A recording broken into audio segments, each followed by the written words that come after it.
was no family. There was no Manson family. There was a group of people that were having a good time. They say you told them, the leader business, you told them to go murder. That's what they testified. No. Did Watson testify to that? No. Did Watson say that? No. Did he write a book and say that? He may have said it in his book after he convinced himself of it. Yeah, he did. But he said this basically, this is what I thought Charlie wanted me to do. Yeah. See, what happens when you're dealing in the street and you're dealing in life and death? Life and death is going by you like this every day. Right. There's a guy with a knife. But you're not dealing in the street. You're up in the mountains playing a guitar. This is where my thought is running. See, you guys sit down, you compute all this, and you know this all. But to me, this goes by like I may face life and death situations 4 times a day, like it was dust on my shoulder. You dig? So Tex has a little problem. He has a little problem. He gives me a gun. He can't deal with it. I have to go deal with his problem. Which is? I have to go shoot somebody for him because he's too much of a coward and he's laying up underneath the bed with it. Who'd you shoot? I had to shoot lots of Papa. Who? Some guy down in there in the drug world. I had to go down and take care of some business that was not my business. So Tex owed me one. So when I come back and I say, see, you got me in trouble. Every time I stand up for you, brother, I got to face your life and your death. You dig? I'm tired of carrying you on my back. And I threw the gun. I said, now you owe me one. And if you don't pay me when you owe me, then I'm going to pay you what you owe me.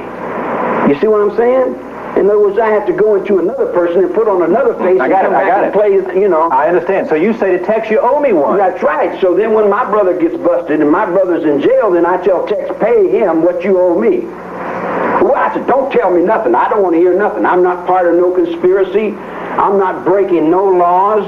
You dig what I'm saying? I'm not getting involved in nothing. However you do it, you do it. I don't care how you do it, but don't bring it to me. I just come back and think, sir, I got a traffic ticket. But that's not what they say. Who's they? Who's they said that? Susie Atkins. No, Susan Atkins never said I said do anything except do what Tex said. And I did say that.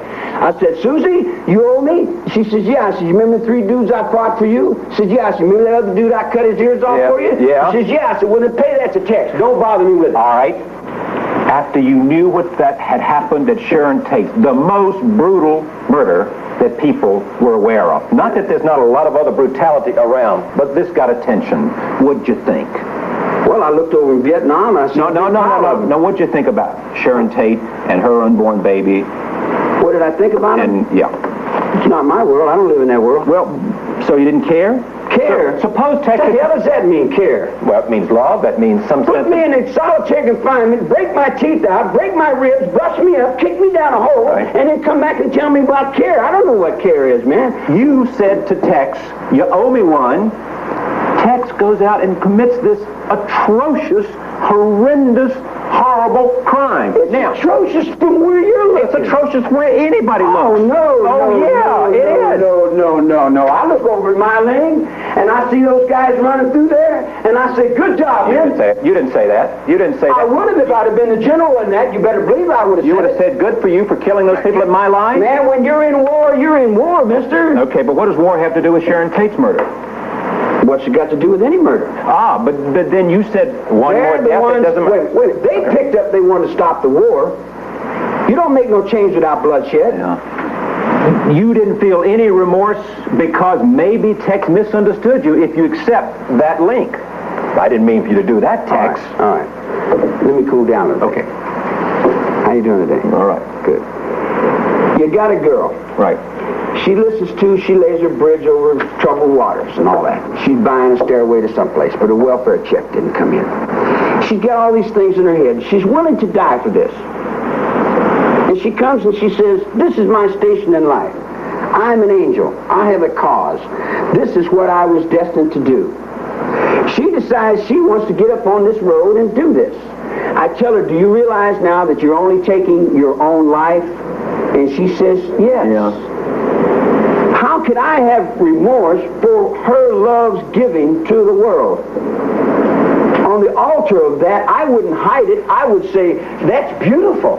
But to those who cannot give in the word love, they would hide it and say, oh, how terrible it is. But ask the Ayatollah when his young son goes out there and gets his legs blown off, or someone dies for something they believe in to die and martyr themselves into forever, You dig? Then someone that can't see that as being love, they turn around and call it dirty, and they call it nasty, and then they make their children into be criminals and crooks, and then they hide them up underneath the thing. But let me explain this to you. In that life there, as these men will tell you here, people hang themselves on the ventilator in the cell next to me every day. And nobody outside of where you live can understand that and can relate to that because it's a life they don't know and will never know. Because they don't care. I do. Right. But they'll turn that around and they'll say that I don't care, that they do.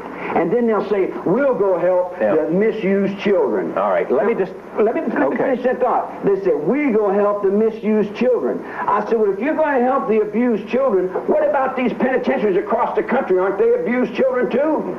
Or did you forget those? Charlie Manson then was an abused child. Every man in the penitentiary. Well, but we're not talking about every man. We're talking about you. I mean, so you look now at that life you've lived and you say, man, that was an abused life. And that was a man, you made him into what he became because you beat on him and you pushed him, right? Okay. That's your... So in your world, you could take a slice of a pen and write it on a piece of paper and destroy 200,000 people, and it's okay. Well, not me. Because you don't have to see it. Yeah. It's all right because you don't have, Okay, but was it okay? Was that murder okay because you didn't see it? Murder? There's no murder. There was a murder of Sharon Tate. Come on. There's no murder in the Holy War, man. Was it had nothing to do with was it a holy war? Was Sharon Tate's murder a holy war? The whole thing is a holy war. Wait a minute. Because you want to draw a line and say this is crime and this ain't crime. No, I don't want to join the lines. I just want to speak about the specific instance of that murder for which you're in this place now.